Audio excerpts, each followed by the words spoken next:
안녕하세요. 저는 일산에 사는 30대 남자입니다. 제가 더 이상 저와 같은 피해자가 생기지 않았으면 좋겠다고 생각해서 익명의 힘을 빌려 이곳에 글을 올리게 되었습니다. 저는 여기에 올라오는 사연들을 읽는 것으로 하루를 시작하곤 했었는데요. 그런 제가 글을 쓰고 있을 거라고는 생각을 못했습니다. 사연을 읽다 보니 저도 최근에 어처구니 없는 일을 겪게 되어서 여러분들께 들려드리려고요. 저는 2년 전에 파혼을 경험한 적이 있어요. 꽤 오랫동안 만났던 여자친구와 결혼을 약속했었는데 결국의 끝은 파혼이네요. 그 뒤로는 아직 좋은 짝을 만나지 못해서 이렇게 혼자 살고 있어요. 그렇다고 여자친구에게 문제가 있어서 파혼한 건 아니었고요. 제가 먼저 파혼하자고 했지만 사실은 저희 집안 때문에 제가 파혼을 당한 거나 마찬가지였어요. 여자친구의 집안은 부모님 두 분 다 건강하게 살아계시고 아버님께서 사업을 하고 있어서 꽤나 잘 사는 편이었거든요. 반면 저는 그에 비해 홀아버지 밑에서 자랐고 지극히 평범한 월급쟁이 집안이었어요. 그래도 저는 아버지나 빚은 없어서 나름 괜찮다고 생각했었어요. 처음 여자친구 집에 인사를 드리러 갔을 때 예비장님께서는 딸이 좋다고 하니 저에 대해 아무 생각이 없어 보이셨어요. 하지만 예비장모께서는 여자친구에 비해 많이 끼우는 저희 집안 때문에 저를 사위로 썩 내표하시진 않으셨어요. 그래, 자네 아버지가 비서 일을 하신다고? 뭘 다르게 하시는 일은 없으시고 사업엔 관심이 전혀 없으신 건가? 네, 저희 아버지께서는 사업에 관심이 없으세요. 지금 생활도 만족해 하시면서 살고 계세요. 저도 안정적으로 월급 받으면서 사는 게 좋다고 생각하는 편이고요. 남자는 자고로 욕심이 있어야 하는데 이렇게 욕심이 없어서야 그럼 아버지께서는 쭉 남의 시중 들면서 비서일만 하신 건가? 아, 네. 시중이라는 표현은 좀 그렇지만 어떻게 보면 그런 셈이죠. 성인 되신 후부터 지금까지 쭉 한 분만 모시고 계세요. 너무 대놓고 저희 아버지 직업을 무시하는 태도에 저도 기분이 좋지 않았어요. 하지만 예비장모께서는 제 기분은 아랑곳하지 않고 계속 무시하시더라고요. 그래도 저는 어른들 앞이니까 나름대로 티를 안 내려고 정말 노력 많이 했어요. 모든 수모를 다 받아도 견딜 수 있을 만큼 여자친구를 많이 좋아하기도 했고요. 저는 예비장모께서 제게 마음을 여시길 기다리고 있었습니다. 그런데 어쩐 일인지 예비장모께서 먼저 저보고 만나자고 연락을 주신 거예요. 드디어 예비장모께서 마음을 여신 건가 하는 부푼 마음에 여자친구 집을 다시 찾았어요. 너무 떨려서 배를 누르기 전에 심호흡을 몇 번 했는지 모르겠어요. 하지만 이런 저를 무색하게 만드는 흰 봉투가 제 눈앞에 떨어졌어요. 예비장모께서는 제가 자리에 앉자마자 제 쪽으로 흰 봉투를 던지시더라고요. 진짜 드라마에서만 보던 돈 봉투를 실제로 받아보게 될 줄은 몰랐어요. 잘 산다고 하더니 정말 잘 사는 집안이었는지 봉투가 두둑했어요. 그리고는 예비장모께서 섭섭치 않게 넣었으니까 자기 딸과 헤어져 달라고 하시더라고요. 여자친구한테는 자신을 만났다는 말을 하지 말라고 당부하시면서요. 어쩜 드라마랑 이렇게 똑같은지 순간 전원 버튼이 어디 있는지 찾을 뻔했다니까요. 저는 돈 필요 없다고 말하면서 봉투를 그대로 두고 여자친구 집에서 나왔습니다. 이별은 원래 만나서 해야 하는데 만날 기분이 전혀 나지 않아서 집 가는 길에 전화로 여자친구한테 이별을 통보했어요. 주연아, 우리 오늘 만나기로 했었잖아. 미안한데 일이 생겨서 못 만날 것 같아. 그리고 이것도 만나서 얘기하려고 했는데 도저히 만날 기분이 아니라서. 우리 이제 그만하자. 그만하자니, 오빠. 갑자기 그게 무슨 말이야? 헤어지자는 말 아니지? 우리가 왜 헤어져야 하는데 도대체 왜 그러는 건데? 나 방금 너네 어머니 만났어. 나한테 돈 봉투 던지면서 너랑 그만 만나러 가더라. 나 어머님이 우리 아버지 무시하는 것도 너 때문에 다 참고 있었는데 이건 정말 아닌 것 같다. 우리 엄마를 만났다고 돈 봉투는 또 무슨 말이야? 오빠, 내가 엄마한테 잘 말할게. 내가 설득할 수 있어. 그러니까 헤어지자고만 하지 마. 내가 잘못했어. 내가 엄마 대신 사과할게. 너가 잘못한 게 아닌데 왜 너가 사과해? 사과할 사람은 따로 있지. 난 더 이상 이렇게는 못 살 것 같아. 미안해, 끊을게. 저는 결국 여자친구한테 예비 장모와 있었던 일을 이야기하게 되었어요. 여자친구는 곧장 예비 장모에게 따진 것인지 얼마 지나지 않아서 예비 장모에게 연락이 오더라고요. 내가 주연이한테 말하지 말라고 그렇게 얘기했는데 그새 주연이 한테 일러 바쳤니? 왜 그 돈으로는 부족했던 거야? 그럼 더 줄게. 얼마면 되는데 제가 돈 받고 나온 것도 아닌데 왜 말하면 안 되는데요? 제 입으로 제가 말하겠다는 게 무슨 상관이에요? 어머니께서는 무슨 일이든 이렇게 돈으로 해결하셨어요. 그래 돈이면 다 되는 거 아니니 돈만 주어주면 다들 조용히 입 다물더라.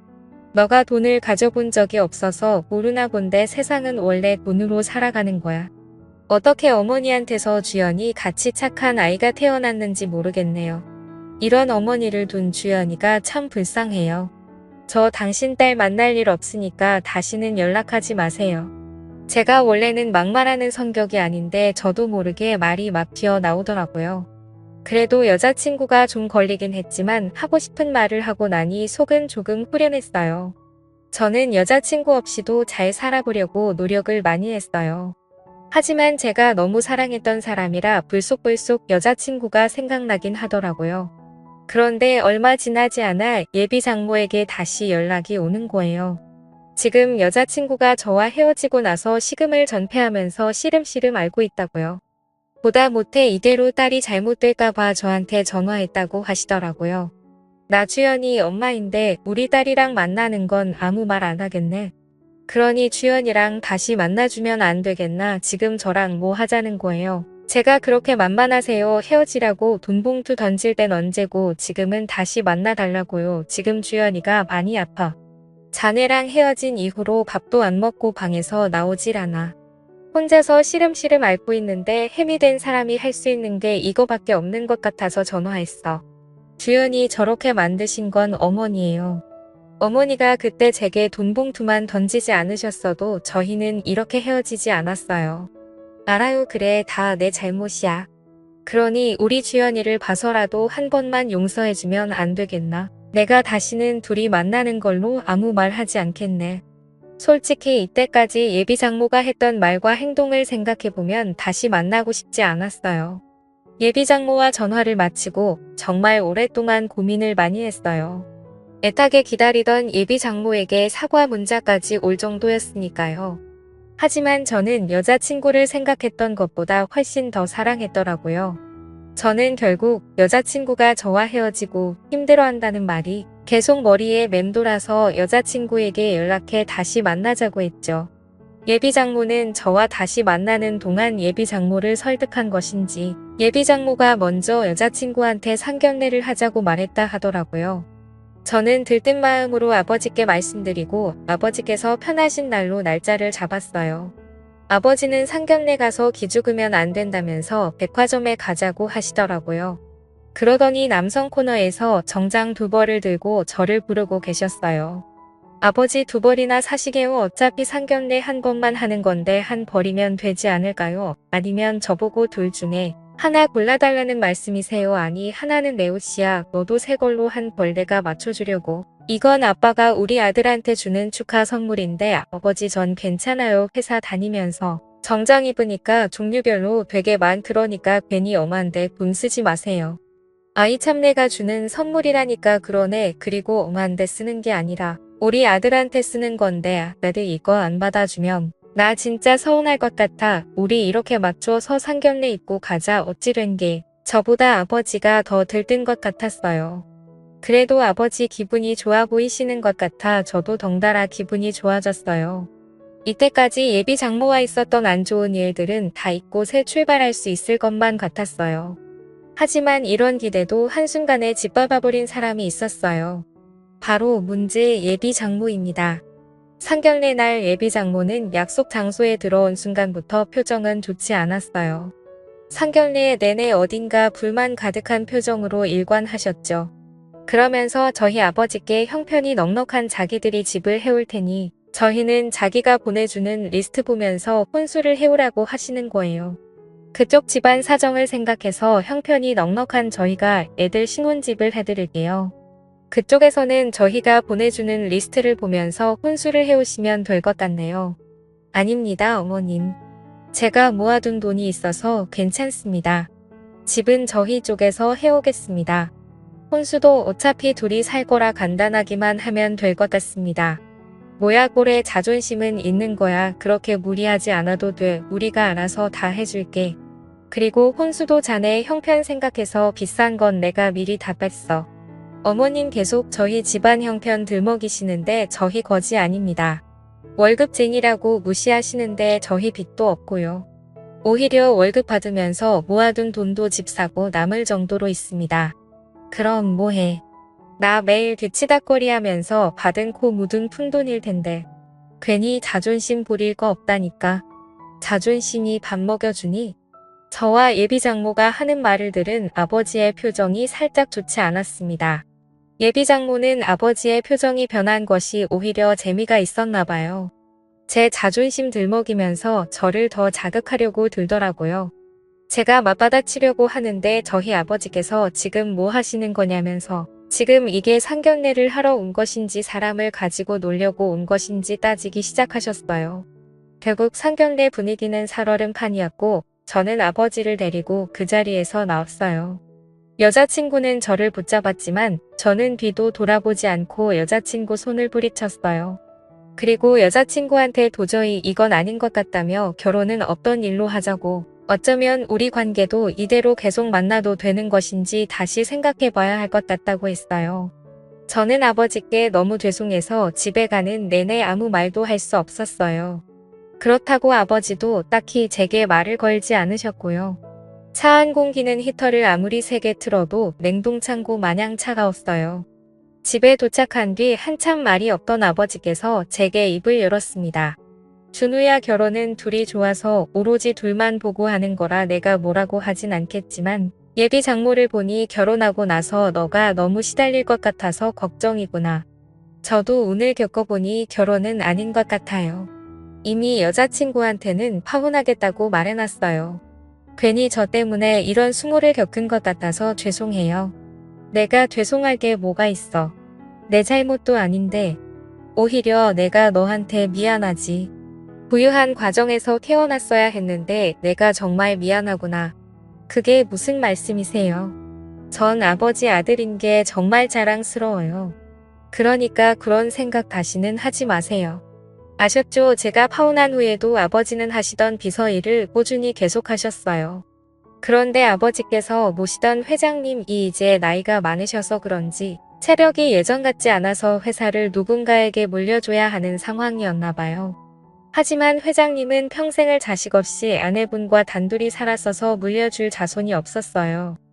회장님께서는 회사를 믿고 맡길 수 있는 사람이 아버지밖에 없다면서 아버지께 자신의 뒤를 이어주면 안 되겠냐는 제안을 하셨다고 하더라고요. 아버지는 그 제안을 아직 받아들이지 못하고 제게 고민 상담을 하시더라고요. 그런데 그 회사는 아버지 인생의 절반을 바친 회사 아니에요. 회장님 옆에 있으면서 보고 배운 아버지가 회사를 제일 잘할 거 아니에요. 그렇긴 하지. 내가 회장님 옆에서 보필한 지가 무려 30년이 넘었으니까 거의 첫 설립 때부터 내가 늘 회장님과 함께 했었지.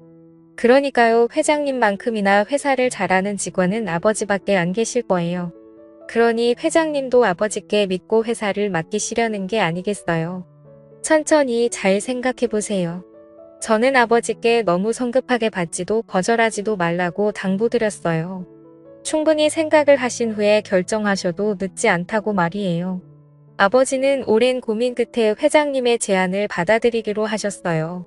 그렇게 회장님이 되신 아버지는 거만해지지도 않고 오히려 예전보다 더 검소하게 사셨어요. 직원들 복지도 챙길 수 있는 건 아낌없이 다 챙겨주면서 퇴사율 0%를 기록하셨죠. 아버지께서 회사를 받으신 후로 더 승승장구했습니다. 가끔 전 회장님께서 놀러 오시면 흡족해하면서 역시 자신이 사람을 잘 봤다며 칭찬해 주시고 나셨어요. 그러다 아버지는 회사에서 예상치 못한 사람을 발견하게 되었어요. 그건 바로 저의 전 예비장인이었는데요. 로비에서 시끄러운 소리가 들리는 것 같아서 아버지께서 가던 길을 멈추고 고개를 돌리셨대요. 그런데 예비장인이 로비에서 회장님 좀 만나게 해달라면서 애원하고 있었다고 하더라고요. 그래서 아버지께서 무슨 일인가 싶어서 그쪽으로 다가가셨대요. 도대체 무슨 일이시길래 여기서 이렇게 시끄럽게 소란을 피우십니까? 하실 말씀이 뭔지 저한테 한번 말해보시겠어요? 혹시 회장님 어디 계신지 아십니까? 이게 비서한테 할 말은 아니고 급히 중요하게 회장님께 직접 해야 할 말이 있어서 그럽니다. 네. 급히 중요하게 저한테 말씀하세요. 제가 바로 이 회사 회장 되는 사람입니다. 그래서 할 말이 무엇인가요? 저도 바쁘니 얼른 들어가 봐야 하는데 당신이 회장이라고요? 거짓말 치지 마세요. 빚을 하는 거 뻔히 아는데 어떻게 당신이 이 회사 회장이란 말이에요. 이분이 저희 회사 회장님 맞으십니다. 제가 여기 계신 회장님 비서고요. 혹시 자리가 불편하시면 위층 회장실로 안내해 드리겠습니다. 아, 그러면 다름이 아니라 저희 회사 투자권으로 계약한 게 있었는데 이번에 계약이 만료되면서 재계약이 불발됐습니다. 그래서 제가 직접 회장님을 만나 뵙고자 이렇게 찾아오게 되었습니다. 아, 그래요. 저는 처음 듣는 일인데 일단 알겠습니다. 서류 잘 검토해 보도록 하죠. 그럼 사장님께서는 이만 돌아가 주시면 감사하겠네요. 예비장인은 제 차 잘 봐달라면서 인사하고 돌아가셨다고 하더라고요. 아버지께서는 모든 일을 혼자 결정하지 않으셨던 분이시라 이번에도 제게 의논을 하시더라고요. 아들아, 내가 어떻게 해야 하는 걸까? 지난 날은 다 잊고 재계약을 해줘야 하는 것일까? 아니면 그냥 이대로 모른 척 해야 하는 걸까?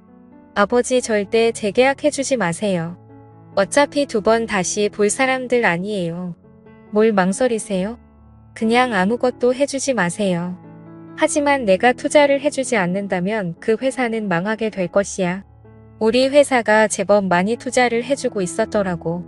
이제껏 저희한테 했던 말과 행동들 기억 안 나세요? 그 집안에 당한 것들 벌써 잊으신 거냐고요. 저는 절대 반대해요.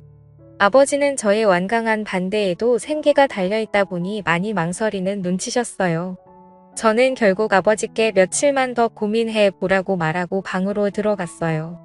하지만 예비장인에게 들은 것인지 그걸 못 참고 다음날 예비장모가 아버지를 찾아왔다고 하더라고요. 그러더니 사람들이 보든 말든 무릇부터 꿇고 사정하기 시작했다고 해요. 사돈, 우리 사돈 될 뻔한 사이잖아요. 그러니까 저희 한 번만 도와주세요. 이번에 계약 못하면 저희 회사 진짜 망해요. 직원들 월급도 줘야 하는데 제발 살려주세요. 일단 제가 서류 잘 검토해 보도록 하겠습니다. 그러니 이만 돌아가세요. 지금 사람들 다 보고 있습니다. 사돈께서 약속하시기 전까지는 저는 한 발자국도 못 갑니다. 사돈도 힘들게 살아와서 아실 것 아닙니까? 지금 누구보다 저의 심정 아실 것 아니에요. 죄송하지만 전 힘들게 살아온 적이 없습니다. 누가 보면 저희가 가난뱅이였는 줄 알겠어요. 단지 월급쟁이라서 힘들게 살았을 거라고 생각하십니까? 지금 힘들어 보이시는 건 그쪽인 것 같네요. 사돈 그쪽이라니요. 아무리 제가 지금 사돈 바지가랑이를 잡고 빌고 있다지만 말 정말 섭섭하게 하시네요. 그쪽이 뭡니까? 그쪽이 제가 그쪽이라고 하니까 섭섭하세요. 제가 비서일 한다고 했을 때 이미 그쪽으로 호칭 정리 끝난 것 아니 없나요? 정말 변하신 게 하나도 없으시네요. 아버지는 솔직히 예비 장목에서 사람 다 보는 앞에서 무릎을 꿇길래 순간 마음이 약해지셨다고 해요. 하지만 제가 했던 말이 떠오르면서 그때의 수모가 생각나는 동시에 변하지 않는 예비 장모의 태도가 아버지 마음을 돌리는데 한몫한 것 같았어요. 울면서 빌어도 모자랄 판에 저렇게 목에 핏대 세우면서 따지고 들고 있으니 돈으로 흥한 자 돈으로 망하게 만들고 싶다는 생각이 들었다고 하더라고요. 그래서 결론은 아버지께서 재계약을 하지 않으셨다고 합니다. 투자를 받지 못한 예비장인의 회사는 그렇게 직원 월급도 못 주고 망하게 되었다고 하더라고요. 아버지도 자신이 그렇게 독한 면이 있었는지 몰랐다고 하더라고요. 저는 예비장인이 그렇게 된 것이 아버지 탓이 아니니까 너무 개의치 말라고 했어요. 이렇게까지 된 건 다 자기들 업이 아니겠어요? 뿌린 대로 거둔다는 말이 있잖아요. 예비장인 장모가 뿌린 씨가 딱 그 정도라는 거예요. 인생이 어떻게 흘러갈지는 한치 앞도 알 수 없는 거예요. 저희 아버지처럼 한순간에 대박이 날 수도 있는 것이고 예비장인 장모처럼 한순간에 촉박을 찰 수도 있는 것이죠. 여러분들은 남을 무시하지 말고 서로의 가치를 인정해 주셨으면 좋겠어요. 그렇다면 언젠간 기적이라는 것이 일어날 수도 있답니다. 지금까지 저의 이야기를 들어주셔서 감사해요. 모든 여러분들 행복하세요.